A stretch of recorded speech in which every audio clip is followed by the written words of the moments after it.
大家好，欢迎回到宋说新语。马上要过年了，关于 LK99 的消息是越来越少了，不管好消息还是不好的消息。所以今天昨天晚上吧，郑凯呆博士但愿他的一篇贴文可能会让大家再兴奋起来，特别是那些韩国岛派论坛的网友。大家知道韩国岛派论坛在上个月一直是这个赌咒发誓1月31号前一定会看到论文发表在 APL 上。现在呢，他们彻底失望了，但是这篇贴文能给他们打个强心针，我觉得。我们看一下贴文说了哪些内容这是大家写的一个长文那我发现他并没有在他的这个 B 站的动态里边更新只是更新了知乎我看看他怎么说的他说关于 LK99 合成的理解和思路讲解。之前想要录一个视频讲一下 LK99 的合成细节，但是因为不想露脸，所以一直没有录。今天烧炉子被楼下保安给叫停了，闲下来呢写个专栏给岛派的兄弟们提供一点思路。他声明截至目前本合成思路理解来源于陈老师的 DFT 计算指导，关于掺杂能量结构的计算都是陈老师一人完成的，我不会 DFT他说趁着老金3月份要开 APS 的前夕，写一个关于合成路线的理解，讲一讲这个合成可能的诀窍在哪里。第一是原配方的理解。众所周知LK99 的合成方法十分简单，引用财经博主的黄铅矿加磷化亚铜就可以简单的合成。但是这个反应机理一直是有疑问的一种流派的说法是呢，亚铜离子有利于晶体掺杂，所以刻意的采用了磷化亚铜这个东西，利用磷置换硫的过程实现铜的掺杂。从机理上 DFT 上似乎都可以解释这个问题，但是很多人忽略了这个反应的核心就是铜和硫在开始就已经绑定了。所以我们可不可以换一种思路，能不能理解为带着硫的铅向铜磷三元中掺杂呢？那这个硫酸铅和磷化亚铜生成这个磷酸铜和硫化铅，这个时候硫开始替换磷酸根中的氧，同时在空位中补全，铅向铜岩上补位一个，就成了 PCPSOSO， 这样似乎也是一种机理。那磷酸亚铜磷化亚铜的本质其实是提供一个强的还原性，让硫更好的和氧发生替换。第二部分玄学流程，这是核心岔开另一个话题，在 LK99 的薄膜专利中可以注意的是，给出的化学方程式其实是铅10 X 铜 X 磷酸硫，这个很早的知乎搬运中就已经给出来了，也就是说硫元素一定是很重要的。这个在我之前投的第一个预印本的时候，就是中科院那个预印本，其实就已经暗示了硫元素的重要性当时我也专门做过一期介绍这个深度怀疑 LK99 的第一个预印本给出的化学式其实就是烟雾弹，然后忽悠一群人冲上去是无功而返。其实一开始我的想法是呢，一个铜似乎真的太少了，起码3到4个是靠谱的。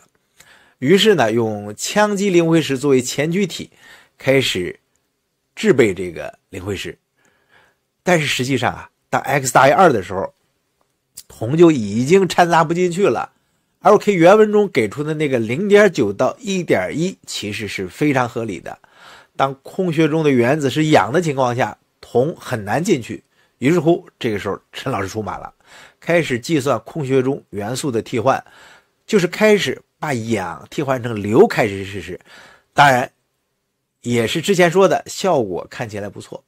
但是这个时候我们似乎又发现一个问题，在重复的时候很难做出来，就是如果采用共沉淀的方式来做，磁学性能很垃圾，就是简单的抗磁性。然后我仔细的查看了一下实验记录，合成的前提是直接用纳米磷酸铜起手是最好的，也就是说不能配铜和铅混合溶液然后加磷酸盐沉淀，而是先制备磷酸铜沉淀，然后制备在溶液里加铅，再去加磷酸盐，这么一个玄学流程。这个流程的关键可能是纳米盐的包覆问题，具体为啥呢？我也一知半解。下面这张图就是我当时怀疑的一种结构为铅4铜6磷酸氧硫这么一个结构啊。和我屏幕上的不一样啊，我屏幕上的这个结构它是标准的铅磷灰石的结构。第三，高压实现硫的掺杂。我一直认为啊，李世培的方法天下无敌，但一直没有领悟它的诀窍。为什么要用这么一个复杂的方程式去实现整个流程？后来仔细想想，其实是在压力。虽然实验过程中说明了要把真空管抽到很低的真空度才可以，但是大家忽略了这个反应产物中有硫硫的气体啊，额外的气体会导致真空管内其实是高压的，也就是说硫的这个数值是很高的啊。当这个硫的这个气体啊很高的时候呢，就有可能替换空穴和酸根中的氧，最终就是金教授给出的 PCPSO这个式子。也正是因为内压力可能存在差异，所以大家在复现的时候结果五花八门。所以啊，要么低温别让硫跑了在里边掺杂，让我们高压让它慢慢替换，这个合成真的有意思啊。我近期啊，第4步是奇怪的导电性，这说到大家感兴趣的了啊。我近期尝试了一下磷铜磷硫氧粉末这个合成啊，中间涉及到很多玄学变量，原料是火鸡老师还有关老师给我搞的，开心用压块机把这个粉末压在一起，100度C 烧结了一下。因为没有专业的测电设备，大家都春节回家了，只能用万用表扎一下试试，大概就是室温电阻比铜低一点，铜是3欧左右，那 PCPSO 呢大概2欧左右，我这个万用表短路的话是 1.9 到 2.0 欧，所以只能到这个程度了。如果北京的兄弟假期能够帮我用丝线法测一下电阻的话，请速联系急死。乔老师和西哥都过年了，没人跟我做了。我相信的是 LK 给出来的数据应该是靠谱的。关于临界温度的话怎么说呢？实际上的跳变应该在 350K 左右，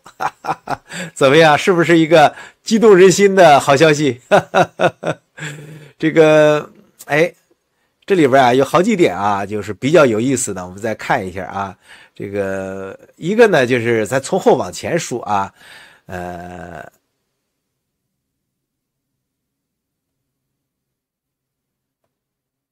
那么第一个呢，就是从后往前数，就是说 350K 这个跳变温度的这个事儿，这个呀确实是让我觉得很诧异了啊！咱们之前 300K 已经是这个室温超导的这么一个界限了，是吧？那现在那个但愿在最后放出个大瓜来。实际上啊，在之前啊，己方的就不太确定的、不是很自信的烧出来的这样品呢，都有很高的这个 TC 温度，然后他们就不自信了。那现在这个室温超导啊，可能是一个全新的材料体系，一个全新的研究过程，可能啊，你过去的很多的这个脑子中的一些桎梏啊，一些固定的想法都要被突破了。第二个呢，是关于这个它稳定性的，就是这么一块，它把这个材料啊能做到一个很大的颗粒，然后在各个方向上测这个电阻呢都是很低，这个也是很少见的。大家知道啊，用万用表来测那个表值多大是吧？那个样品的颗粒一定是比较大的。第二个呢，它肯定不是测这一次啊。如果说它测某一个方向这个电阻一下变得很大了，它就不应该这么说了。所以呢，应该说就这么一个压成的这个粉末块，在各个方向上电阻都是很低的，这就非常有价值了，就佐证了李世培在延世大学的那个讲演啊，那个图片上图是真的，就是他当时用4针法也做到很低了，很有可能但愿的这手这个玄学流程就破解了 LK99 他们没有公布的东西啊，只是这么个猜测啊。再一个呢，就是关于这个前面说的这个掺杂过程中啊，就是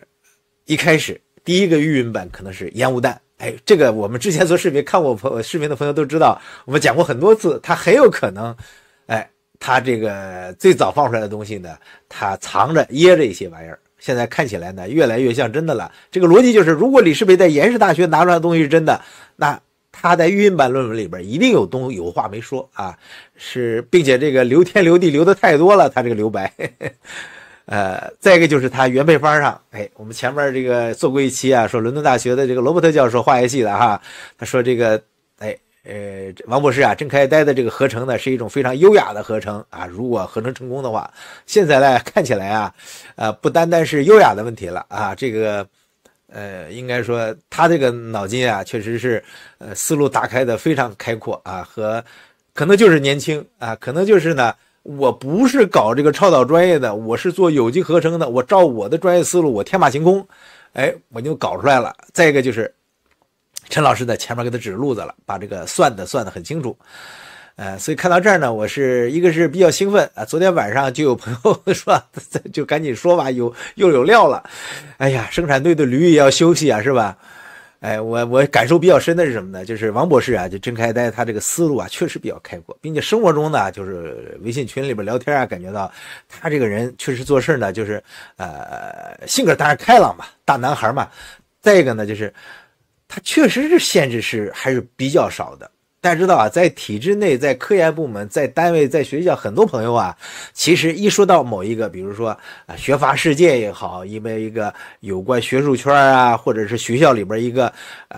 有争议的事件也好，很多人都表示出这种强烈的对于这种规则呀、体制的这种顺从啊，都是找啥事儿啊，是吧？这些都是这种想法，这都是成年，不能说老男人啊，但是也有女的，就是说这种油腻这种科研工作者的想法，在这种情况下，你的思路怎么可能打开呢？是吧？所以看起来